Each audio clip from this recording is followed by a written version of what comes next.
11 chasseurs morts cette saison et certains applaudissent. Des fois j'ai l'impression que je suis en train de m'habituer à force de côtoyer tout ça, mais non. Je suis toujours estomaqué par le niveau de propagande et de haine qui gangrène le débat public dans ce pays. De manière générale, hein. Mais ma chaîne à moi, elle parle pas de manière générale. Sinon imagine ma vidéo sur la flottille de l'espoir qui vogue vers Gaza avec des véganes déconstruits dedans, qui apportent la paix. Non mais je suis pas sûr de m'en remettre moi de ça. Non, on va rester sur la chasse. Et cette semaine, on va s'attarder sur les chiffres des accidents que l'OFB vient de révéler. L'occasion pour tout un pan de la société de s'agiter comme une poignée d'asticots dans la sciure. Alors de ceux qui se réjouissent à ceux qui tentent d'enfumer le public, en passant par les médias qui racontent de la merde, bienvenue dans l'ère de la post-vérité.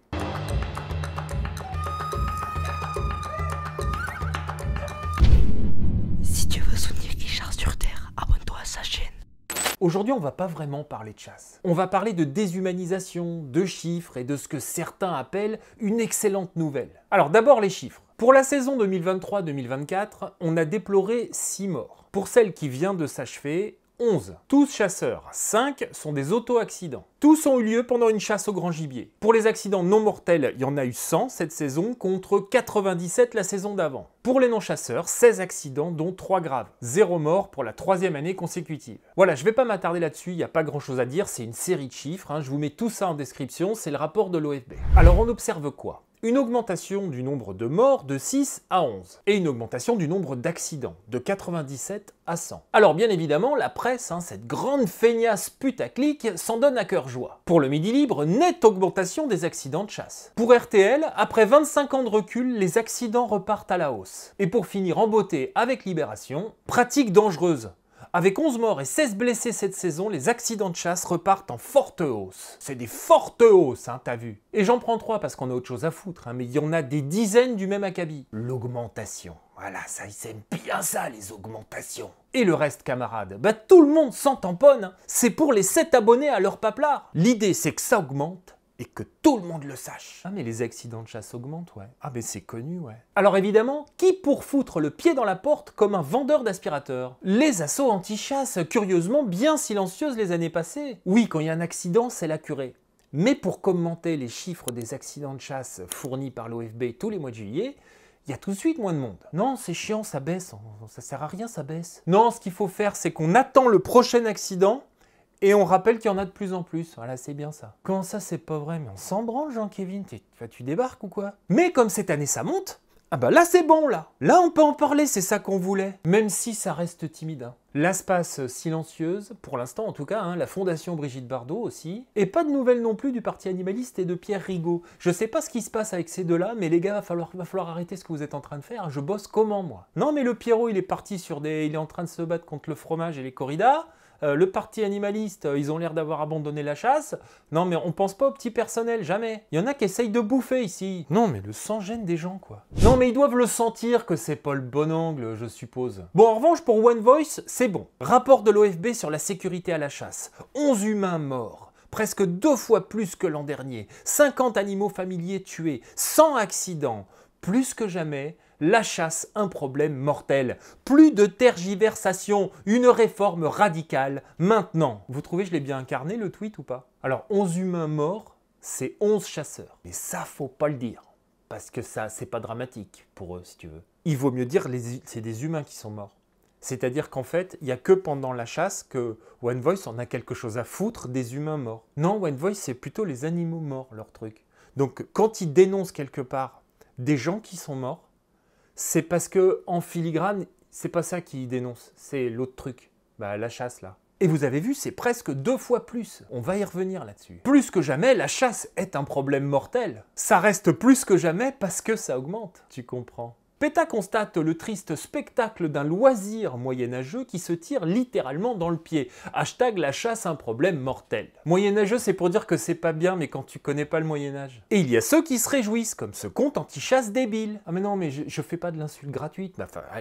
Jugez sur pièce. Tant qu'ils se dézinguent entre eux, Je vous ai pas menti, hein. Alors c'est un exemple, c'est sûr. Mais le troll anti-chasse, là, je vous garantis, il vit sa meilleure vie, là. Bon, ça c'est anecdotique, hein. Je vais pas faire comme Rigaud, aller faire une espèce de liste de tous les trolls débiles qui passent pour servir mon propos. Ah bah ils sévissent partout, sur tous les sujets clivants de la société. Franchement, en faire la compilation, faut vraiment pas avoir grand chose à dire. Ce serait déjà trop de boulot, puis j'ai peur de perdre des points de QI. Mais là où ça commence quand même à un petit peu interpeller, c'est quand un journaliste et écrivain qui est suivi par 118 000 personnes se permet d'écrire un truc comme ça. Vous allez voir, ça aussi, c'est plein de sagesse. Il partage un article qui énonce le fait que 11 chasseurs sont morts la saison passée, presque 2 fois plus, rendez-vous compte.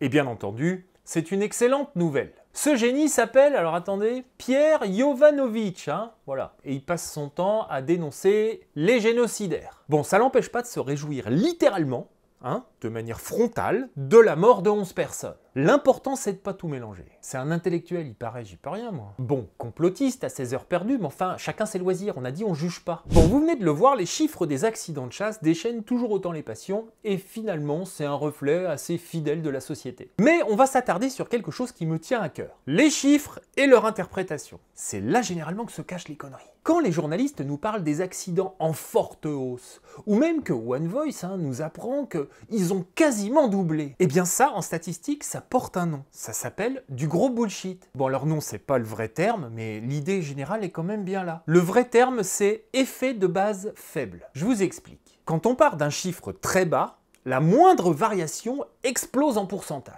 C'est un biais classique, mais redoutablement efficace. Pour qui veut enfumer le public, évidemment, hein. Non, on reste toujours sur cette base, hein. C'est la plupart des gens qui commentent ce genre de chiffres, c'est pour enfumer le public. On vous annonce une hausse spectaculaire, en général, ou une baisse spectaculaire, hein, ça dépend des sujets, sans jamais vous rappeler que la base, le chiffre de base est extrêmement faible. Je vous donne un exemple. Si un petit village passe de 1 à 2 cambriolages, vous allez toujours trouver un connard pour vous dire qu'il y a une augmentation de 100% du nombre de cambriolages dans la commune. C'est ça l'effet de base faible. Est-ce que dans ce village on est dans une zone de guerre ? Bon, je ne crois pas. Eh bien pour la chasse, c'est exactement pareil. Passer de 6 à 11 ne veut strictement rien dire statistiquement. Surtout sur une population aussi massive, hein. Je vous rappelle qu'il y a environ 1 million de chasseurs qui tirent des dizaines de millions de coups de feu chaque année. Ça ne permet aucune conclusion ni d'analyser une tendance fiable. D'une année sur l'autre, avouez que c'est complètement con. Qu'on analyse comme le fait l'OFB sur 20 ans,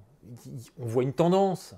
Mais d'une année sur l'autre, sur une base aussi faible, comprenez ce que je vous dis? C'est juste une fluctuation normale sur une base très faible. Enfin, je sais pas, soit ils le savent pas et ils sont cons, soit ils le savent et ils sont cons. Tiens, je vais vous donner une stat intéressante, celle-là elle est vraie, hein.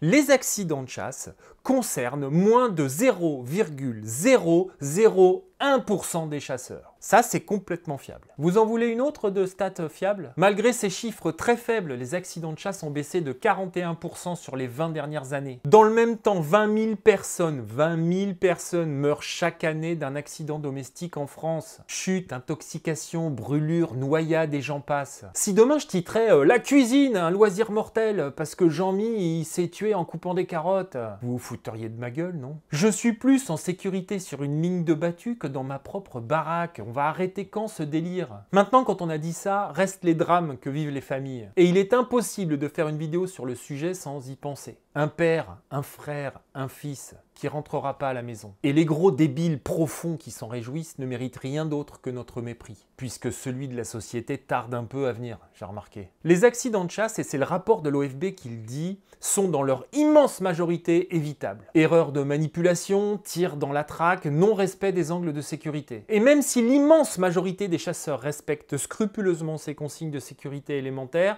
ce sont les chiffres de l'OFB qui le disent, hein. Faites attention à vous et faites attention aux autres. Et virez ceux qui ont des comportements dangereux. Aucune activité humaine ne présente aucun risque. Traverser la rue, se balader à vélo ou allumer un barbecue. Mais on doit se montrer irréprochable. Être exigeant avec nous-mêmes et exigeant avec les autres. On ne doit rien laisser passer. Voilà, j'espère que cette vidéo vous aura plu, hein. Merci d'être resté jusqu'à la fin. Ah bah a priori, Tata Rachel a récupéré le mail de l'intellectuel qui se réjouit de la mort des chasseurs. Tu fais quoi Tata avec? Tu fais quoi? Hein? Tu l'as inscrit à la newsletter de Chasse Éternelle? Quelle farceuse cette Tata! Il va se retrouver à lire des articles bien écrits qui vont l'informer sur la chasse et la vie dans nos campagnes. Le voici bien attrapé. Oh par contre celui-là c'est pas Chasse Éternelle Tata, il y a des...